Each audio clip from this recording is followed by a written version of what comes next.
Nigeria declares my name. We cannot fully incorporate the PDP government from the mismanagement of the economy. But that is not to say that they are solely to blame for the mismanagement of the economy.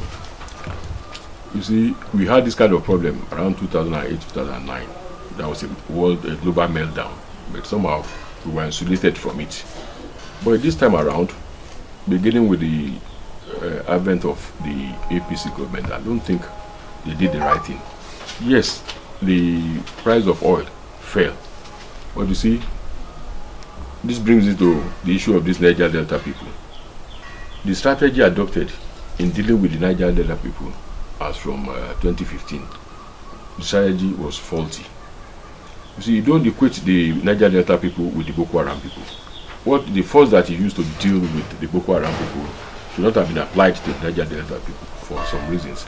Firstly, the Boko Haram people, their own problem is religious, more of religious and idiotic, because they say we should not go to school.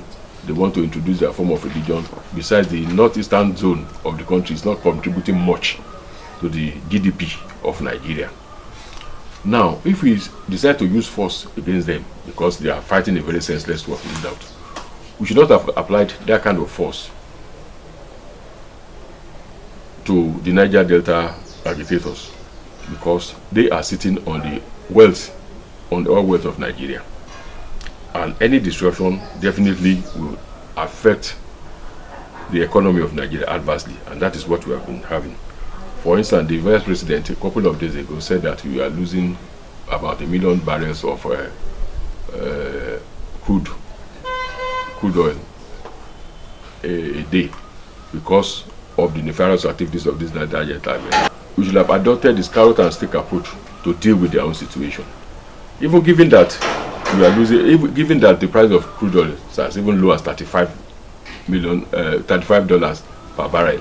If you are losing 1 million barrels a day, that translates to about $35 million a day in 30 places. That will give us a little above $1 billion every month. That is what we have been losing through the activities. But if you have adopted a carrot approach in dealing with them, maybe we would not have been losing that. Imagine if you have been getting $1 billion every month. That should have cushioned part of this adverse economic problem that we are experiencing now. So I think Buhari is trying to retrace his steps now, to dialogue, to enter into genuine dialogue with these Niger Delta agitators, so that they can allow us to have access to that oil wealth fully. Before he came in, the agitators did not just spring up in a day. They've been there during the time of Obasanjo, during the time of Yar'Adua, during the time of even Jonathan. They've always been there. And somehow they have always been placated so that they did not disrupt the oil flow. But now they have not been placated, they have been jettisoned, and then we are trying to use force on them, Operation Crocodile Smile and all these things. All these things will not work. It will just increase the tension there. The problem, the only way out is to dialogue with these people, because you see they have a point, no doubt. They have a point. There's so much environmental degradation in their communities. They are fishermen, they are farmers, because of these oil spills and all this problem of these people are not able to apply themselves to fishing and farming again. So we will need to meet them somewhere midway so that we can allow peace to reign in that region. Once we have peace in that region, we will not have much problem with the economy, and then we can think seriously about diversification so that we don't enter this problem again. Some school of thought are saying the current president do not have what it takes to take us out of recession. Are you agreeing with that? I'm amazed that we are in the 16th month of this administration now, which is roughly a third of the lifespan of the administration. 16 is 1/3 of 48. You see, it should have used the first year to lay a solid foundation for the development of Nigeria. But you see, I'm not saying that it's not appropriate to go after treasury looters. But you see, you chase treasury looters on one hand, and on the other hand, you face the problem of the economy. It's just about thinking of assembling an economic team. What should have been done within the first 1 month or 2 months of the administration? So that is after spending 1/3 of his lifespan. That is when of the administration. That is when he's now thinking of bringing up economic experts to come and advise on the economy. They should have been done earlier. It took him over 6 months to appoint ministers, and what do you have? So the problem is with the slow pace of the administration. They did not hit the ground running. They are not proactive. They are just very reactive. They are just reacting to issues. They are not planning ahead. This is not the time to start gathering economic experts. It should have been done within the first month or second month of the life of the administration. So it depends on the quality of advisors and if he's able to listen to them. The other time he said he assembled some economists to advise him. He said they were talking over his head and not into his head. This is an indication that he doesn't understand much of these economic issues they are discussing. Let's pray that he listens to some of these advisors so that we can get out of the woods. It's been rumored that he doesn't have school certificate and co. Well, I think with the training that he received in the army, that should have covered this deficiency. But well, it's hard to determine. I don't know the problem they're having with Boko Haram. Definitely Boko Haram, the insurgents, they will not be well equipped as they will have in the Nigerian army. If they have applied all the resources at their disposal to deal with this Boko Haram issue, I think we should have gotten over this Boko Haram problem a long time ago. I don't know, the fine soldiers and mobile police people harassing people down south here. I don't know why they cannot go to Sambisa Forest and flush them out. I don't know why it's taking them too long. If we have all these capabilities, it's not just enough to just start harassing us on the main roads and then treating us shabbily here. Let them go to Sambisa Forest and solve this issue. We have all the resources at our disposal and then we should apply it to that place.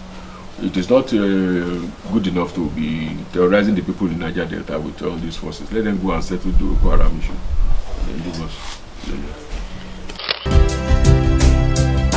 General Buhari. General Buhari is federal. We are in state. You see, most of these states are in their streets. Like in Oyo State now, they were last paid in March. This is September.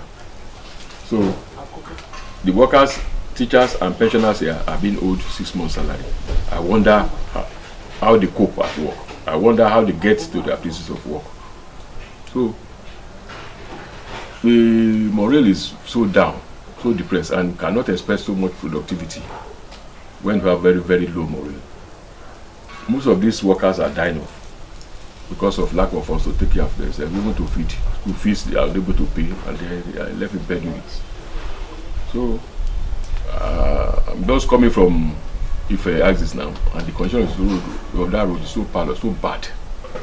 I wonder what is happening in Nigeria. Most of the roads are in very, very bad shape. No rehabilitation, no maintenance, and then we're not having anything. So I will not rate the APC government have failed.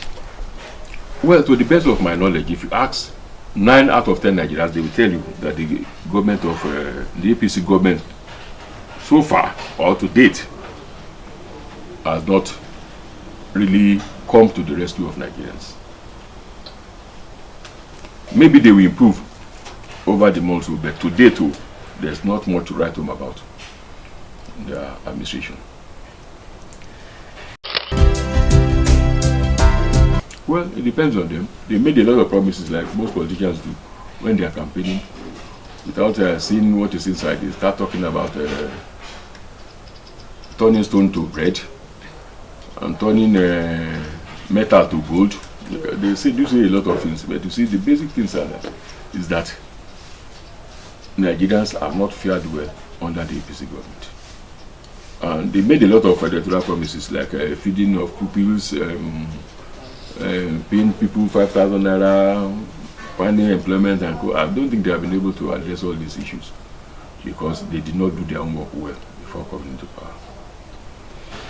Most of the time they behave as if they are still in opposition. They are not behaving like government in power, like opposition. You see, most of our politicians are jesters. They are comedians of the highest grade.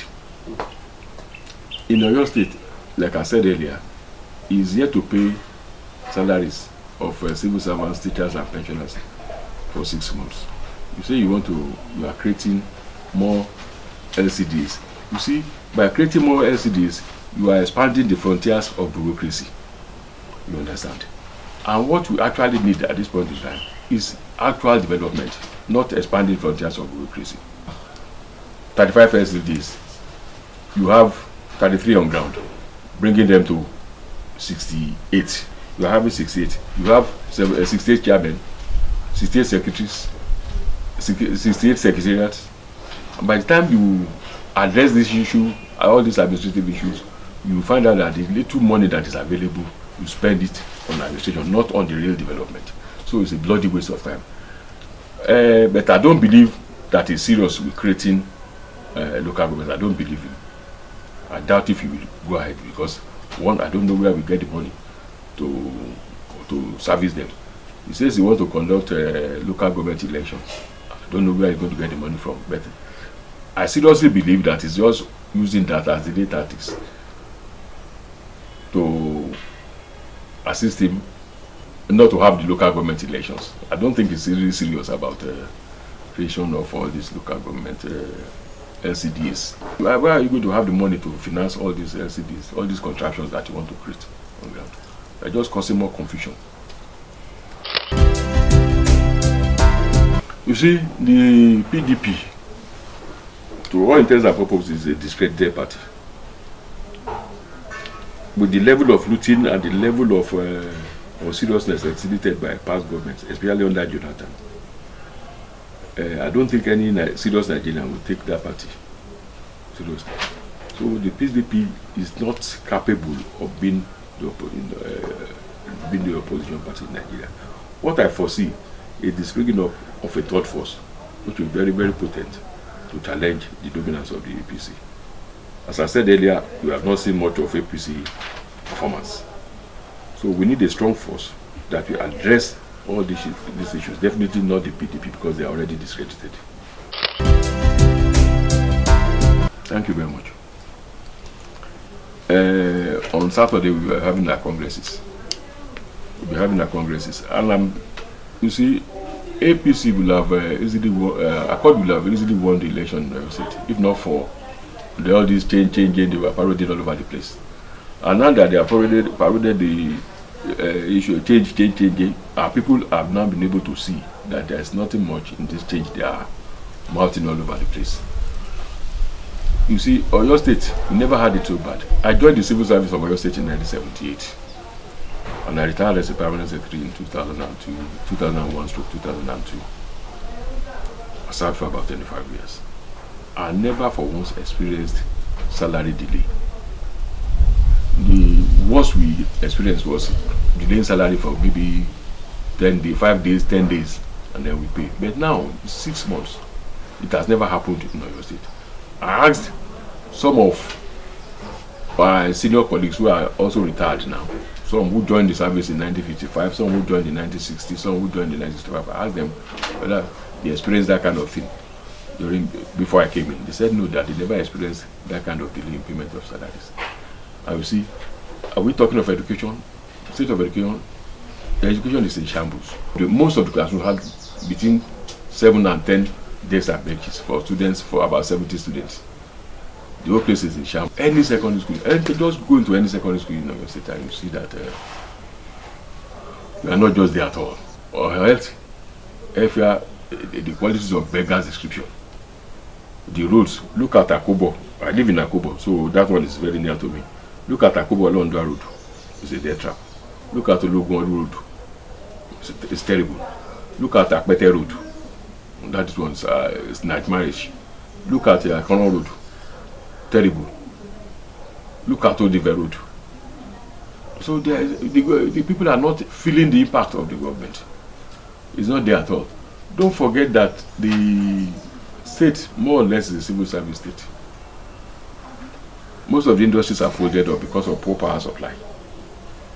If you go to Oluyole Estate, you look at the roads in Oluyole Estate. The roads are bad. That is the industrial hub of your state. In Ibadan here. The roads are very, very bad. There's no facility. Power supply, very poor. Industries are folding up. Your state is a civil service state. So if you pay your civil servants and teachers and pensioners and go, they will not just pocket the money and go to sleep or put it under their pillow at home and sleep off. They will go to Bodija market. They buy. They consult their mechanics. They buy clothes in Baggy market. And the money keeps on going like that. That's the multiplier effect of that kind of payment. But once that source dries up, it affects all the other gamut of the society.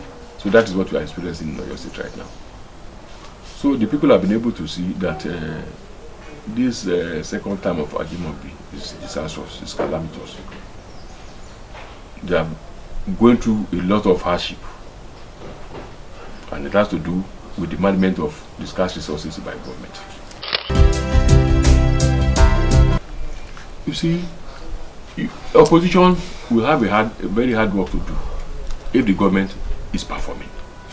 But if the government is performing, the opposition has little or nothing to do. This is because once you are shouting out that this place is bad, do I need to tell people living in Akobo that there's no government in Oyo State? They know already. Do I need to tell people living at Ologun Eru axis that the government is incapable of solving their problems? They know already. Do I need to tell pupils or teachers or whoever in the secondary school that we don't have a serious government in Oyo State? They know already. So all these things are well known to them, and I'm sure they are regretting why they voted in the government in power in Oyo State. They are seriously regretting it now, and I'm sure let them conduct any election. The answer will be very clear. If we know that it's credible, we will participate. And woe betide the fellow who wants to rig that kind of election. You see, the people are charged now. They are enraged. They are enraged. There's so much suffering. There's so much poverty all over the place. So, if anybody tries to rig any election in your state, it will be disastrous. It will be disastrous. We are ready. If the election is, if you are sure that it's going to be a credible election, we will participate, no doubt. If it's going to be credible. But if it's not credible, we are lying to go on with his charity. But I'm sure what we are waiting for, you see, I doubt if we will conduct any local government election. What we are waiting for is 2019. Let 2019 come. It's just about less than 2.5 years. And less than 2.5 years time, we will have the election, the general election. Like I told you, I've given you the preamble. The people now know that the APC government in Oyo State is no government at all. They know that they have been taken for a ride in Oyo State. So definitely, PDP is definitely not on ground. I don't think they won any seats in the House of Assembly. I don't think they won any. I'm not sure they won any seats in the House of Assembly. Labour Party, the soul of Labour Party has been removed. So it's only a core party that the credible party on ground in Oyo State now. There's no talk. The talk is definitely moribund. You see, our gates are wide open for them to come in. They know that PDP standing on very shaky grounds, even at the center and in the state here too. So they know that the place to go to is Accord. We'll be willing to take them on. We'll be willing to take them on so they can join us in chasing out the APC government in power in 2019. On my own personal note, I have some businesses. I have not laid off anybody. We are trying to forge ahead, given the limited resources. But you see, at times it becomes very difficult, agonizing for us to go through some of these businesses right now. For example, I operate some archeries in Ibadan. You know, when you are operating archeries, you need 24 you need the power supply 24/7. Diesel now is 200 naira per liter. You see, we don't have power supply. The best, yesterday I was going through some of their books, and I saw that maybe in a week they will have power supply for about 30 hours, 20 hours in a week. You understand? In a week of 108 hours or so, they have 30 hours, they have 20 hours. So the rest, it has to be through a diesel powered generator. So it's obviously affecting every one of us. So, but we are trying to cope. I've not laid off anybody. We are trying to forge ahead, given the limited resources we have. So that is it. Thank you.